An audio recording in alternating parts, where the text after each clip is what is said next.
we're going to talk about one of my favorite natural phenomenon, static electricity. In order to understand it, though, we have to talk about something teeny, teeny, tiny. We need to look at atoms.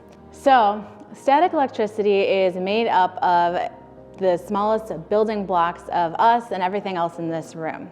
When we think of static electricity, we have to boil it down to atoms. Now, atoms are made up of even smaller, tiny little particles called electrons that are in there. And electrons are negatively charged things. So basically what happens is when we have two different kinds of atoms, when they're together, they're fine. They're kind of at a neutral state when they're all balanced out. But if we start to do things like rub together and an electron gets stolen and it goes to the other one, then they're unbalanced.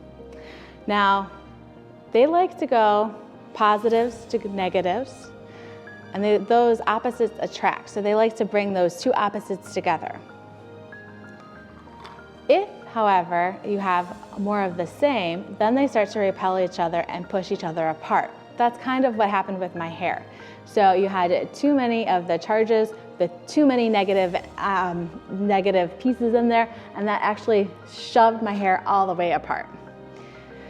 But the best part about knowing that is then you can play around with static electricity.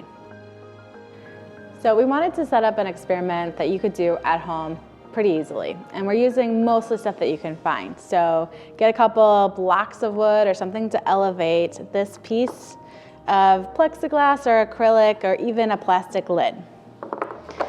Next, you'll need something light. So we're using Rice Krispies. We're just gonna set it in the center. Maybe spread it out a little bit. And we're gonna see if we can use the power of static electricity. We can use that, rubbing up against it and see if we can kind of get those electrons to transfer over. So I'm using kind of a wool hat. Anything cloth might work.